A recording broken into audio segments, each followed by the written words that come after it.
Hi there, and welcome back to Mary's Nest. Tonight for dinner, I'm making crispy chicken cutlets, and I thought I'd take you along with me. This is a great thing to make for dinner. It makes wonderful leftovers that you can easily reinvent, and no one will know it's the same thing you had the night before. And you can also put this on top of a salad and take it for lunch with you. If you're new to my channel, welcome. And if you'd like to learn more about natural living, cooking from scratch, and joining me on some thrifting adventures around the Texas Hill Country, I hope you'll subscribe to my channel. And if you do, be sure to click on the little notification bell below. That'll let you know each time I upload a new video. The first thing I start with are 3 boneless, skinless chicken breasts, which I cut in half to make 6 cutlets. Now this is how I took one of the boneless, skinless chicken breasts and turned it into 2 chicken cutlets. All I did was put my hand on the breast, and then I just eyeballed where I thought about the middle was, and then I just took my knife, this is a nice sharp knife, and I just tried to keep it even, and I just kept working my way through slowly, checking it, seeing how it's going, and just keeping the weight on it and working my way through until I got to the end, and just kept going like this. There you go, boom. And there, now I have 2 cutlets. And that's it. The next thing I do is get some Wondra flour, which I love. It's a real fine grind of flour, but you can use any flour that you have on hand. And then to it I add a teaspoon of salt, a little bit of freshly ground black pepper, and then I add a little spices that I like. Lately I've been using a lot of green ancho chili powder. I'm like getting a little addicted to it lately, but you can put anything you want. It's very, very versatile. You can use nothing or just salt and pepper. So that's what I've got here. And then I've got 2 eggs that I just beat up. And then here I've got some Panko breadcrumbs, 2 cups of Panko breadcrumbs. And to this I've also added about a teaspoon of salt and a little freshly ground cracked pepper. The next thing I'm going to do is take each cutlet, I'm going to dip it in the flour, dredge it in the flour, then I'm going to dip it in the egg, and then I'm going to dip it in the Panko breadcrumbs, and then I'm going to put it aside and get ready to fry it in my cast iron frying pan. And I like to fry in beef tallow, but you can fry in whatever you like. Now I'm going to bring you in closer so you can watch me as I dredge, dip, and dredge again and get ready to fry this up in the frying pan. Alrighty, now I'm going to take my cutlet. Now I want to mention something about these cutlets. After you slice the chicken breast in half to create the 2 cutlets, you can put this in a plastic bag or between 2 slices of 2 sheets of plastic wrap and pound it to make it slightly thinner. I don't like to do that. I find that they just get a little too thin then. I like to keep them just the way they are. It also saves time, but certainly you can do that if you want. Alrighty, so now we're just going to dredge this in the flour, the seasoned flour, in which I put a teaspoon of salt and a little bit of freshly ground black pepper. Just shake off any excess. Now we're going to go into the egg. Again, both sides, very easy. And then we're going to lift that out and then drip off any excess. And then we're going to go right into the Panko breadcrumbs. And again, these are seasoned with 2 cups of Panko breadcrumbs, seasoned with a teaspoon of salt and a little freshly ground black pepper. I'm just going to do back and forth a little, just make sure that the cutlet is nicely coated, and that's it. And I'm going to put that right there and let that sit while I do the rest and get ready to put this in the cast iron frying pan.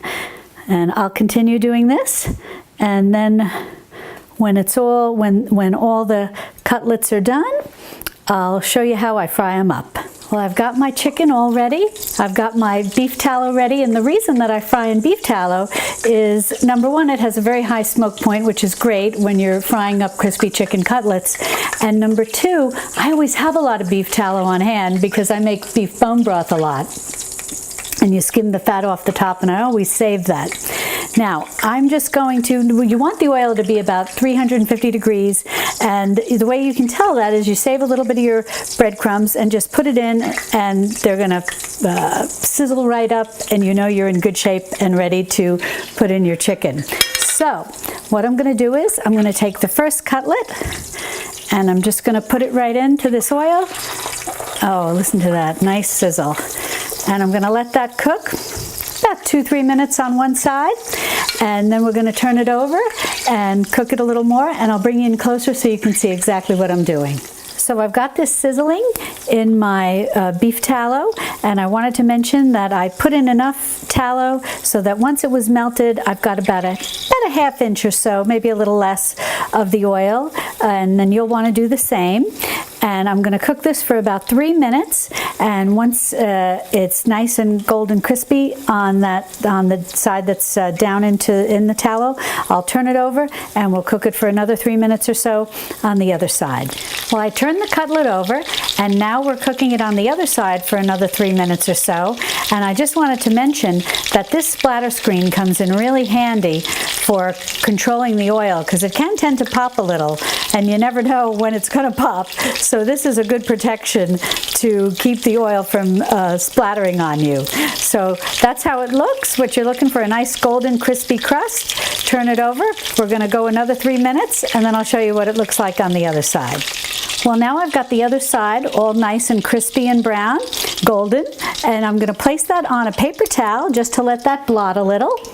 And then I'm just going to throw a little bit of extra salt on top. I like to do that when it first comes out from the oil. And I'm going to transfer this to a platter, which I'm going to keep in my oven, set at 200 degrees to keep it warm. And then I'm going to go ahead and cook the rest of the cutlets. And I just wanted to mention, to show you how I did this, I just did one cutlet, but normally what I'd do is I'd have 3 in here, so that this can be done very quickly in 2 batches, and the first batch can be kept warm in a 200-degree oven while you do the other 3, and then you're all set and dinner's ready. Well, I cooked up all the chicken cutlets, and they just look beautiful. I've only got 2 here and then 1 here because my husband's already enjoyed 3 and he said they were delicious. So I'm going to just cut into this now and see how it is. Oh, it's so nice and crispy. Oh, this looks delicious. It's beautifully cooked inside. Oh, and this crust, just wonderful. Give it a taste. Mmm. Delicious. Perfectly cooked, a beautiful crispy crust. You're going to so enjoy this. And what's nice about this, these crispy chicken cutlets are so versatile, because tonight we just enjoyed them the way they are. Now tomorrow for lunch you can slice this up, put it on top of some greens, some salad greens, and then top it with some buttermilk ranch dressing. It'll be wonderful.